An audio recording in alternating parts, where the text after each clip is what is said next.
ஒரு பேரு The King சென்னைக்கு வராரு. மரைக்காயர். யார் இவர்? ரத்தீஷை போல டவுசர் பாய்ஸ் ஏறக்குறைய 15 பேர் இருக்கான். 15 பேரும் ஆளுக்கு ஒரு 5000 கோடி அடித்து வச்சுருக்கான். இவர்கள்ட்டமே 75,000 கோடி இருக்குது. 75,000 கோடி இந்த டவுசர் பாய்ஸ்டே இருக்குது. 85 லட்சம் ரூபாய்க்கு சரக்கு வாங்கி அடிக்கிறான். விஜய் விசிலும் தான் தெரிஞ்சது. குத்ரா 1.5 கோடி பேர் குத்ரானா அமுத்தி பட்டனே உடஞ்சி போச்சு விசில். என்ன காரணம்? இந்த திருட்டு திராவிட இயக்கங்களை, அலிபாபாவும் 40 திருடர்களை, கொள்ளைக்காரர்களை, பகல் கொள்ளைக்காரர்களை ஒழிக்கணும் தாயா ஓட்டு போட்டான். வேட்பாளரே யாருன்னு தெரியல, மூஞ்சியே தெரியல, யார் ஓட்டு போட்டான்? விஜய். அவன் சினிமாக்காரன் தான், வரட்டுமையா, உன்னை ஒழிக்கணுமையா, இந்த திருட்டு திராவிட இயக்கங்களை ஒழிக்கணுமையா, அயோக்கிய பள்ளி கொள்ளைக்காரன். அதுதானே நடந்திருக்கு. 1.5 லட்சம் ரூபா கடுக்கணம் போட்டுட்டு தெருவில் போய் அரசியல் பண்ண தலித் மக்கள்கிட்ட போய் அரசியல் பண்ண முடியுமா? முடியாது. வைரக்கடுக்க எங்கே அரசியல் பண்ண முடியும்? லயன்ஸ் கிளப்பில், ஜேசிஸ் கிளப்பில், டி நகர் இருக்கிற சோஷியல் கிளப்பில் தான் பஜ்ஜி, சொச்சி, ப்ரூ காஃபி, ஹார்லிக்ஸ் சாப்பிட்டுட்டு அப்படியே கலைஞ்சு போயிடுவாங்க. இந்த ஜங்கமெல்லாம் எடுபடுமா? பட்டு புடவை, வைரத்தோடு, வைர நெக்லஸு, பிஎம்டபிள்யூ கார், எத்தனை அரசியல் இந்த மக்கள் பார்த்துட்டோம். அதனால் அண்ணாமலை அடையாளம் தான், லதா ரஜினிகாந்த் அடையாளம் இதுதான். ரெட்ரோ லுக்ஸ் நேயர்களுக்கு வணக்கம். நான் உங்கள் ஆதிரா. தமிழக அரசியலோட தற்போதைய நிகழ்வுகளை விவாதிக்கிறதுக்காக மூத்த பத்திரிகையாளர் தமிழா பாண்டியன் அவர்கள் நம்ம கூட இருக்காங்க. வணக்கம். வணக்கம்மா சார். KN நேரு அவர்களுடைய ஊழல் வழக்கு இப்போ நம்மளுடைய நீதித்துறையில் இருக்குது. ஸோ இதில் ரத்தீஷ் அப்படின்ற ஒருத்தரோட பேரும் 8வது குற்றவாளியாக சேர்க்கப்பட்டிருக்காங்க. அவர் உதயநிதி ஸ்டாலின் அவர்களுக்கு ஒரு நெருங்கிய நண்பர் அப்படின்னும் சொல்லப்படுது. இவர் ஒருவேளை வாயை திறந்தாருன்னா இந்த வழக்கில் ஸ்டாலின் அவர்களும் உதயநிதி ஸ்டாலின் அவர்களுமே உள்ளே போகிறதுக்கான வாய்ப்புகளும் இருக்குது அப்படின்ற நிறைய செய்திகள் வருது. இதை பற்றி சொல்லுங்கள் சார். இல்லை, ரத்தீஷை காப்பாற்றுவதே கருணாநிதி குடும்பம் தானே. ஸ்டாலினும் உதயநிதியும் தான் டெல்லி வரைக்கும் செல்வாக்கு பயன்படுத்தி அவரை காப்பாற்றுவார். ஏன்னா திமுகவினுடைய லீகல் விங்கு சென்னையிலையும் ஸ்ட்ராங்காக இருக்குது, டெல்லியிலையும் ஸ்ட்ராங்காக இருக்குது. அப்புறம் எப்படி ரத்தீஷ் அப்ரூவர் ஆவார்? அவரை திருட வைத்தது, திருடுவதற்கான நம்பிக்கையை ஏற்படுத்தியதே உதயநிதியும் ஸ்டாலின் தான். அப்புறம் எப்படி அவர் அப்ரூவர் ஆவார்? அதுக்கெல்லாம் வாய்ப்பே இல்லை. அவரை பொறுத்த வரைக்கும் இவர்கள் எந்த சூழ்நிலையிலும் நம்மை காப்பாற்றுவார்கள், எந்த சூழ்நிலையிலும். ஏன்னா கருணாநிதி காலத்தில் திருடப்பட்டதை கருணாநிதி எந்த வழக்கிலையும் அவர் ஜெயிலுக்கே போகல. கருணாநிதியை சிறையில் அடைப்பதற்கு ஜெயலலிதாவால் தான் முடிந்தது, இந்திரா காந்தியால் கூட முடியல. காவிரியை காட்டி கொடுத்துட்டு சர்க்காரிய கமிஷனில் கருணாநிதி வெளியே வந்துட்டார். அதனால் ரத்தீஷை போல டவுசர் பாய்ஸ் ஏறக்குறைய 15 பேர் இருக்கான். 15 பேரும் ஆளுக்கு ஒரு 5000 கோடி அடித்து வச்சுருக்கான். இவர்கள்ட்டமே 75,000 கோடி இருக்குது. 75,000 கோடி இந்த டவுசர் பாய்ஸ்டே இருக்குது. 85 லட்சம் ரூபாய்க்கு சரக்கு வாங்கி அடிக்கிறான். லண்டன் ஏர்போர்ட்டில் 85,000 பவுண்ட்ஸ் ஒரு பாட்டில் மது அது வாங்கி குடிக்கிறான். அப்போது இந்த மக்களுடைய வரிப்பணம் எத்தனை ஆயிரம் கோடி அவங்ககிட்ட இருக்கும். இந்த ஊடகவியலாளர்கள் என்கிற தரகர்கள் அத்தனை பேரும் திமுக ஐடிவிக்கு வேலை செய்கிறான். அப்போ எப்படி இந்த செய்தியெல்லாம் சொல்லுவான்? அயோக்கிய பயலுகளை இந்த மீடியாவில் இருக்கிற அயோக்கிய பயலுக்கு தான். திமுக ஐடிவிங்க மக்கள்கிட்ட கொள்ளையடித்து கொடுத்த காசை வைத்து கொண்டு இந்த ஹிண்ட்ராம் ஜென்ட்ராமெல்லாம் திமுக ஜெயிக்கும், திமுக ஜெயிக்கும், திமுக ஜெயிக்கும், 2000 ரூபா தூக்கி வீசினா ஓட்டு போட்டுருவான், மீண்டும் முதலமைச்சராகிடலாம். அத்தனை அதிகாரி கைகட்டி நிற்பான், சேவகம் புரிவான், கார் கதவை திறந்து விடுவான். இப்படித்தானே திமுக, திருட்டு திமுக திராவிட இயக்கம் இப்படித்தானே 75 ஆண்டு காலமாக தமிழ்நாட்டை நாசம் பண்ணி வச்சுருந்தது. அதனால தானே சினிமா தேட்டரில் போய் ஒரு முதலமைச்சர் பிடிச்சி கொண்டு உட்கார வச்சுருக்கான், டூரிங் டாக்ஸில் போய் ஒரு ஆள் பிடிச்சி கொண்டு உட்கார வச்சுருக்கான். அதனால் ரத்தீஷை போல பல ரத்தீஷுகளை, மக்கள் பணத்தை கொள்ளையடிக்கிறவர்களை தூக்கில் தொங்க விடணும். சட்டனை செய்யுமா? செய்யாது. அவர் மீது தூசு துரும்பு கூட பட விடாது. மக்கள் காசை கொள்ளையடித்தவனா ராஜபக்சேவை அடித்து விரட்டி அந்த குடும்பம் தப்பி ஓடிச்சு. அலரி மாளிகை என்ற ஜனாதிபதி மாளிகை சூறையாடப்பட்டது. இங்கே அப்படியெல்லாம் நடக்குமா? அத்தனை அடியால் அங்கே போய் நிற்பான். திமுகவுடைய அடியாட்கள் பூரா நீங்கள் மக்கள் சொத்தை கொள்ளையடித்த அத்தனை கூட்டம் ஒன்று சேர்த்துக்குவான். இவன் ஏழை அப்பாவி நிராயுதபாணி ஒன்றுமே செய்ய முடியாது. அதனால் பல ரத்தீஸ்கள் ஒளிந்திருக்கான். சட்டம் அவர்களுக்கு பாதுகாப்பு கொடுக்குது, ஜனநாயகம் அவர்களை பாதுகாக்குது. அதனால் எந்த நடவடிக்கையும் எடுக்கப்பட மாட்டாது. பல ரத்தீஸ் ஒளிஞ்சிருக்கான் 75 வருஷமாக, எந்த வழக்கும் எவனும் சிறைக்கே போனதில்லை. அப்படி இல்லை சார், திமுக ஆட்சியில் இருக்கும்போது நீங்கள் சொல்கிற மாதிரி ஒரு வேளை நடக்கலாம். இப்போ தாவேக ஆட்சியில் இருக்கும்போது அவர் வந்து என்னோட எதிரி திமுக அப்படின்னு சொல்லிட்டாரு. அப்படி இருக்கும்போது இவங்களை எந்த அளவுக்கு வந்து உள்ள தள்ளணும் இல்லை வந்துட்டு மாட்ட வைக்கணும் அப்படின்றது தானே அவங்க யோசிப்பாங்க. ஸோ தமிழக அரசுலேருந்து ஒரு அழுத்தம் இருக்க தானே செய்யும். அப்படி அழுத்தம் இருந்த விஜய் ஏன் ஸ்டாலின் வீட்டில் போய் சரண்டர் ஆகிறார்? என்னை காட்டி கொடுத்துறாத, என்ன ஒரு மரியாதை மரியாதை தான், காட்டி கொடுத்துறாதீங்கிற மரியாதை தான். நீ திருடுவதை நான் கண்டுகொள்ள மாட்டேன், நான் திருடுவதை நீ கண்டுகொள்ளாத. ஒரு மாத காலம் 30 அறிக்கை வந்ததுன்னா இந்த ஆட்சியை கவுந்திருக்குமே. ஏன் ஸ்டாலின் அறிக்கை விடலை? எதிர்கட்சி வேலை ஏன் பார்க்கல? ஊழலே நடக்கலையா?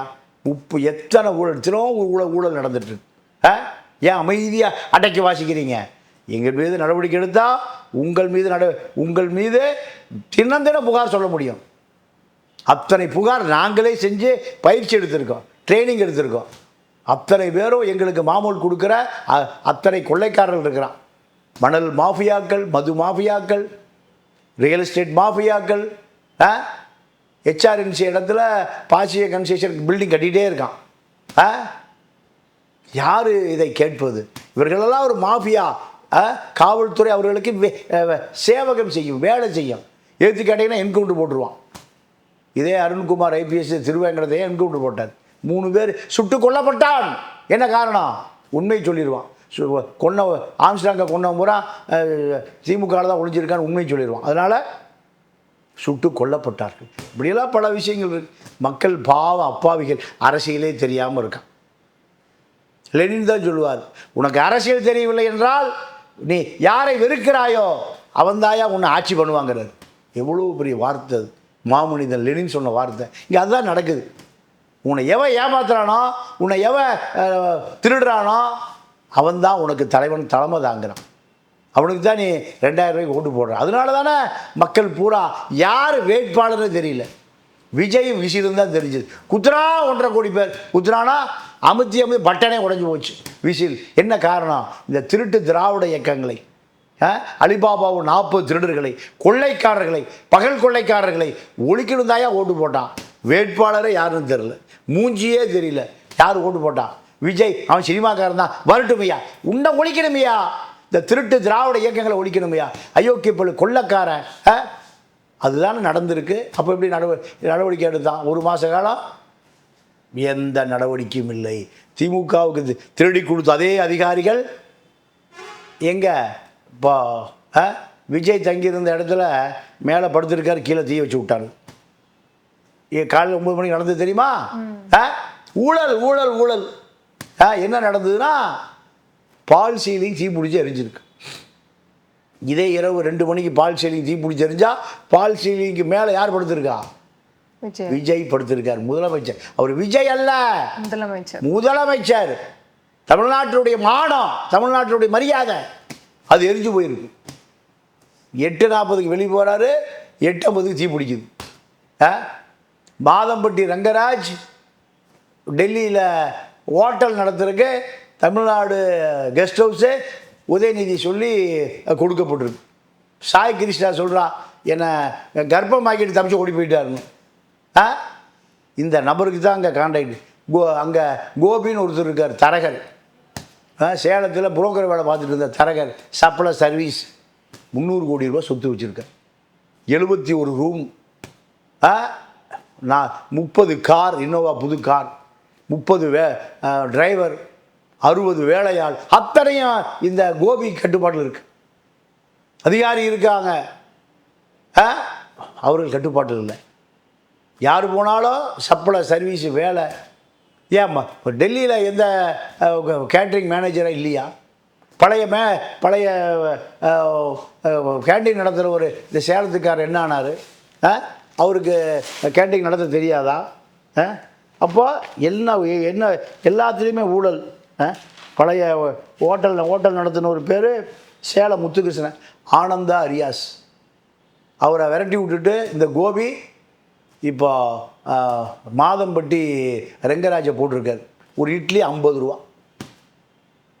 முதல்ல தமிழ்நாடு ஹவுஸுக்கு வர்றவன் பூரா என்ன டாட்டா பிர்லா அம்பானி கோயாங்கியா வருவான்.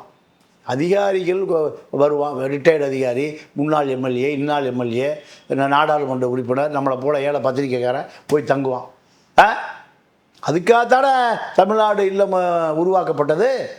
அந்த தமிழ்நாடு இல்லத்தில் 6 லட்ச ரூபா வாடகை, 3 லட்ச ரூபா வாடகை, 6 லட்ச ரூபா ஆக்கி விட்டான் கோபி. யார் அரசு அதிகாரி? அந்த கோபி தரக ஐஏஎஸ் அதிகாரிகள்கிட்ட லஞ்சம் வாங்கி கொடுத்து வேலை பார்க்குற ஒரு லைசனர். எந்த யார் உதயநிதியுடைய நண்பர்கள் தகுதியை தவிர இந்த மாதம்பட்டி ரங்கராஜுக்கு எந்த தகுதியும் இல்லை. டெல்லியில் எங்கே கல்யாண வீடு நடந்தாலும், எங்கே கருமாதி வீடு நடந்தாலும், எங்கே சமையல் பண்ணி எடுத்துகிட்டு போகிறான். தமிழ்நாடு இல்லம் 2 கேண்டீன் இருக்குது. ஒன்று முதல் தரமான கேண்டீன், முதலமைச்சர் விவிஐபி சூட்டுக்கு சப்ளை பண்ணுறதுக்கு முந்திரி பருப்பு, பாதாம் பருப்பு, பிஸ்தா பருப்பு இதெல்லாம் எடுத்துக்கொண்டு எங்கே கொண்டு போட்டு போடுவாங்க? முதல் தரம் விவிஐபிகளுக்கு, ஐபிகளுக்கு இன்ஸ்டால்மெண்ட் சர்டிஃபிகேட், ஏழை அதிகாரிகளுக்கு ஒரு கேண்டீன். எப்படி 2 கேண்டீன் இருக்கு. இந்த 2வது கேண்டீனுக்கு மேலே தான் முதலமைச்சர் ஷூட்டு. அதில் இருக்கிற பால் சீலிங்லாம் தீ பிடிச்சி எரியுது.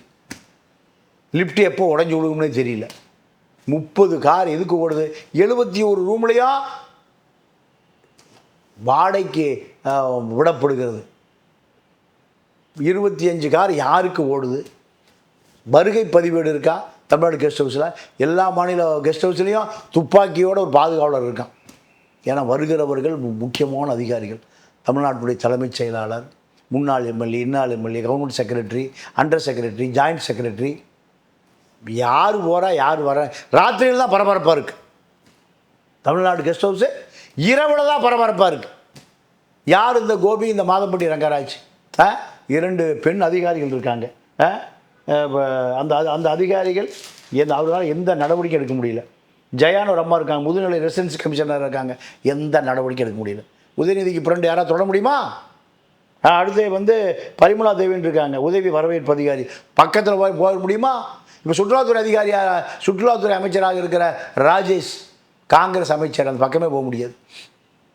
அப்போ இவ்வளவு நடக்கும்போது இந்த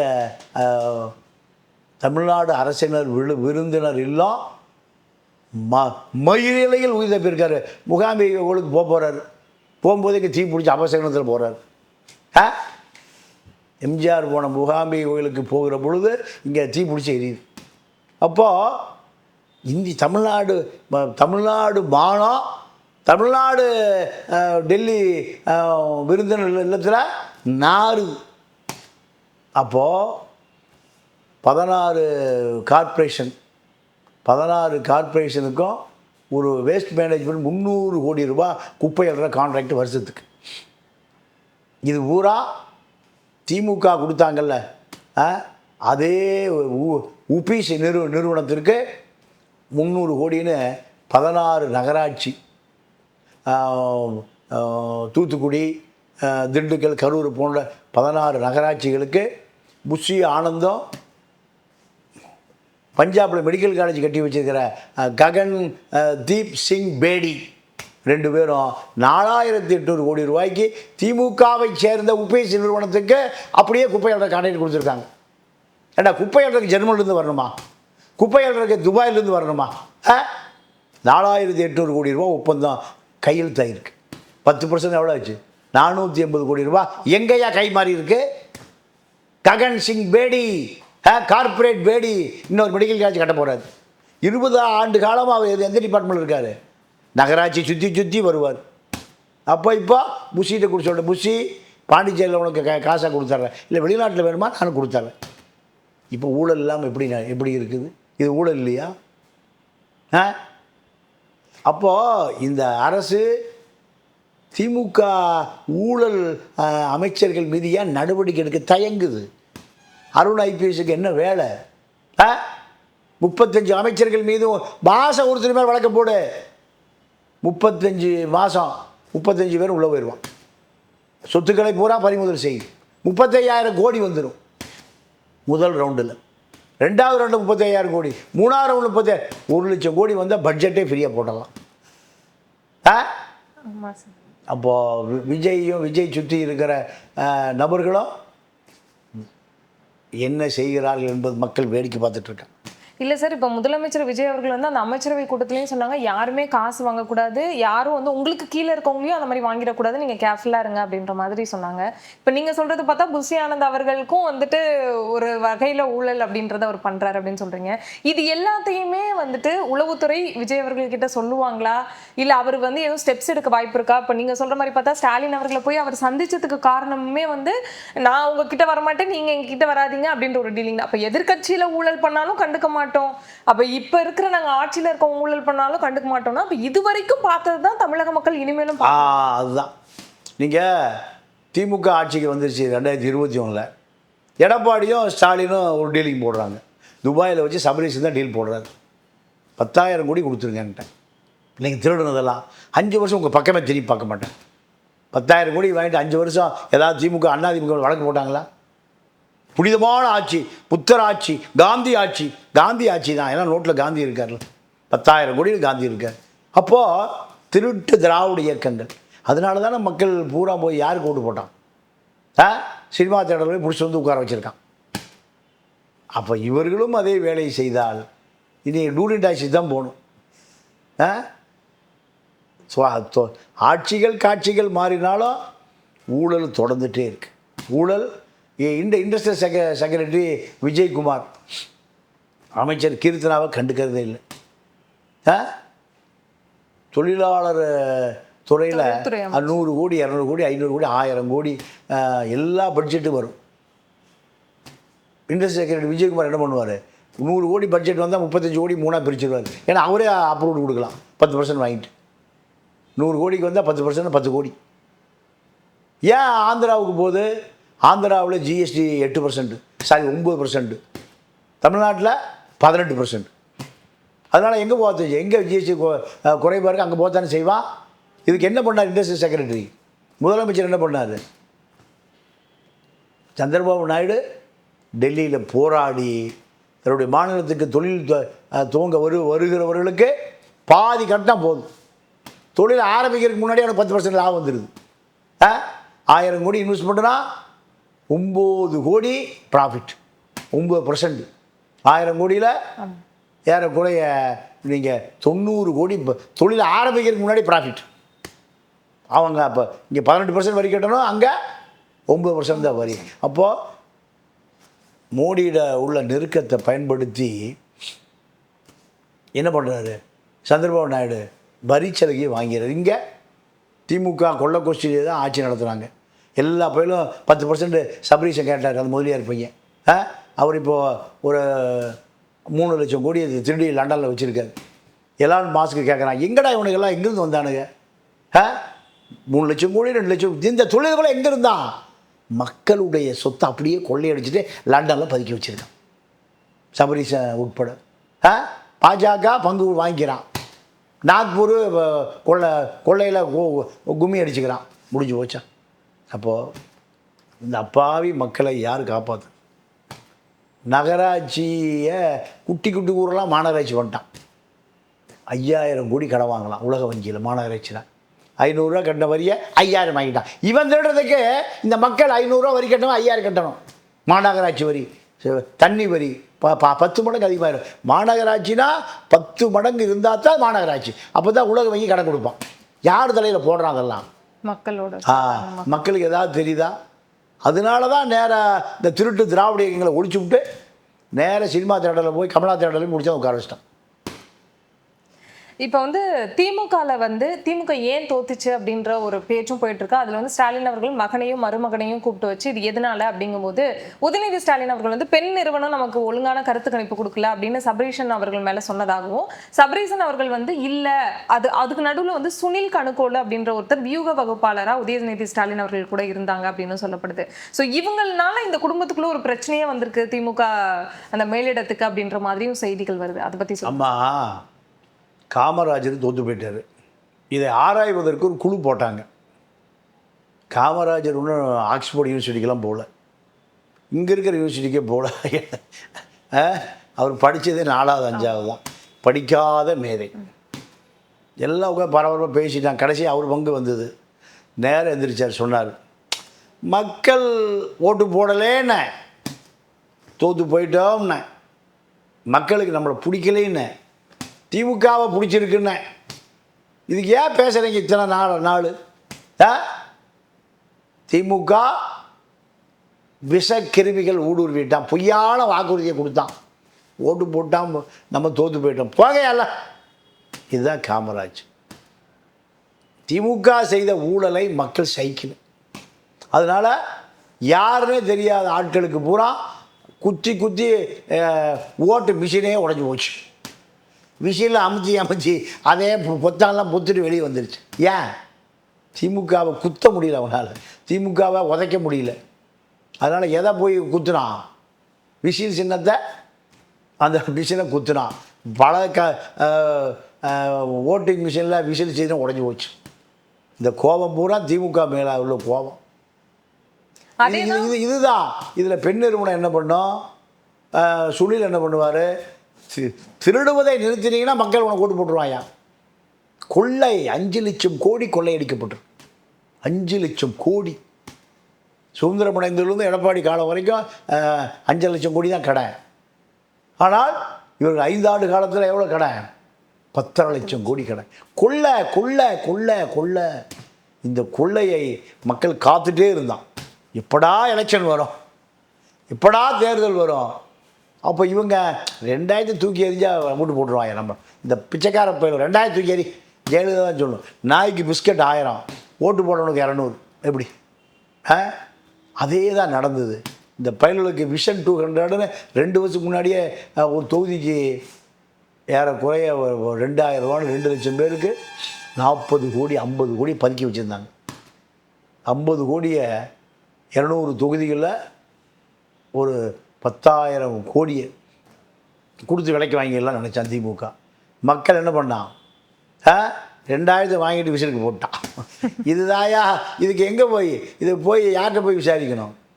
அமெரிக்காவில் இருக்கிற ஆய்வு நிறுவனத்திட்ட போய் எடுக்கணும். திருட்டு பயலையில் நீங்கள்லாம் உங்களுக்கு ஓட்டு போடலாம், நான் கூத்துறோம்டா விசிலுக்கு குத்தி விட்டான். இதுதான் நடந்தது. அதனால் இதுக்கு பெரிய ஆராய்ச்சியோ, இதுக்கு பெரிய சூப்பர் கம்ப்யூட்டரோ எல்லாம் தேவையில்லை. சேட்டலைட்டும் தேவையில்லை, சூப்பர் கம்ப்யூட்டரும் தேவையில்லை. மக்கள் ஏழை வலையிட்ட போய் கேளு. யோ, திமுக ஆட்சியில் நடமாட முடியலையா? 2.5 வயசு பெண் குழந்தையை கற்பழிக்கிறாயா? சமூக வலைதளம் வந்தவர் திமுகவெல்லாம் தாண்டி போயிட்டுருக்கு. கலைஞர் டிவியும் சன் டிவியும் தினகரனையும் வச்சுட்டுலாம் நீ ஏமாற்ற முடியாது. மக்கள் ஒவ்வொருத்தரும் தினகரன் வச்சுருக்கான், ஒவ்வொருத்தரும் சன் டிவியை வச்சுருக்கான். பூக்கட்டுற வயசான பாட்டி கூட ஃபேஸ்புக்கில் இருக்கான். அதனால் இனி இந்த திருட்டு திராவிட இயக்கங்கள் ஏமாற்றவே முடியாது. அதெல்லாம் காலம் மாறி போச்சு. விஜய்க்கு ஒரு வாய்ப்பு. விஜய் தூக்கி எறிஞ்சிட்டு அடுத்துக்கு அஜித்தை பிடிச்சிடுவான். அஜித் ஏமாத்துறாருன்னா விஜயுடைய பையன் இருக்கான்ல சூசன் சஞ்சய் ஓட்டு போடுவான். சூசன் சஞ்சய் ஏமாத்துனா திஷா, அந்த விஜய் பொண்ணு பேர் என்ன? திஷா, அவங்க பேர் திவ்யா. திவ்யா மாஷ என்ன திவ்யா? சாஷா திவ்யா. சாஷா திவ்யா ஓட்டு போட்டு போயிடுவான். ஒரு வாய்ப்பு தானே. அதுபோல் தான் நடக்குமே தவிர இனி திமுகவுடைய வரலாறு முடித்து வைக்கப்பட்டது.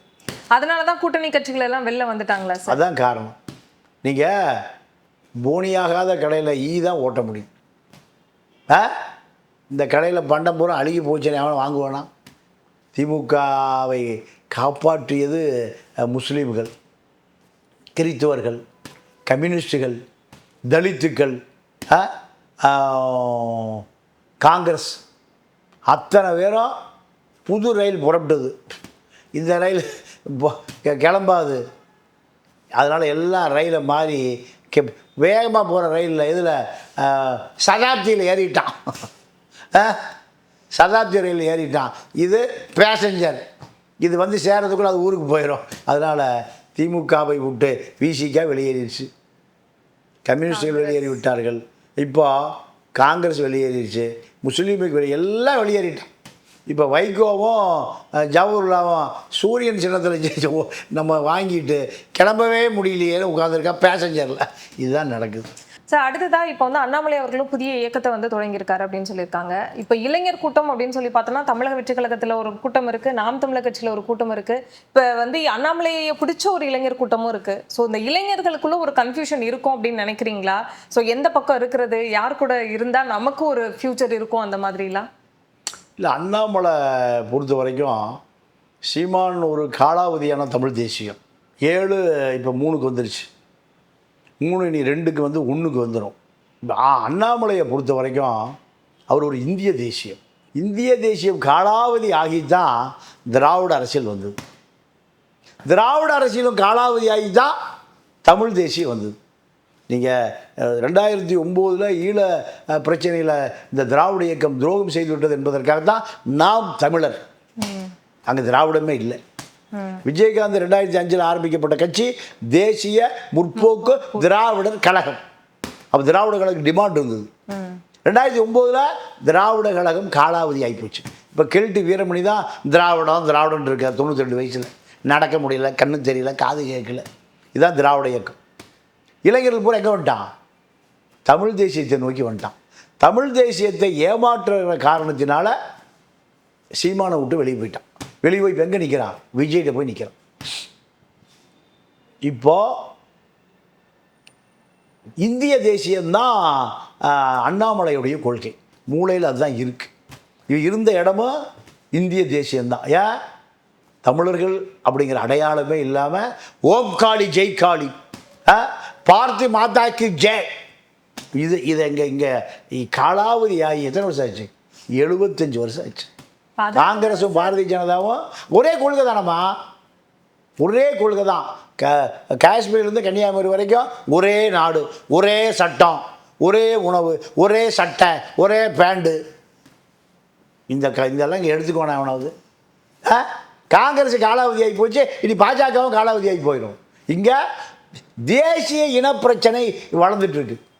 இங்கே ஆந்திராவில் என்ன? தெலுங்கு தேசம். என்ன தேசம்? தெலுங்கு தேசம். கன்னடத்தில் கன்னட சாளுவியா சங்கம். அங்கே கேரளாவில் கம்யூனிசமாக இருந்தாலும் மலையாளிகள் தான் அரசியல். இங்கே ஆதி திராவிடன். ஆந்திராவில் ஆதி ஆந்திரன், ஆதி கன்னடன். இதுதான் இங்கே தேசியம்.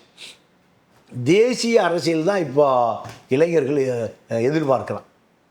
விஜயுடைய கட்சிக்கு பேர் தமிழக வெற்றி கழகம், திராவிட வெற்றி கழகம் இல்லை. காலாவதி ஆகி போச்சா திராவிடம்? இதில் அண்ணாமலை என்ன பண்ணுறாரு? பழைய சரக்கு எடுத்துகிட்டு வர்றாரு. எப்போ?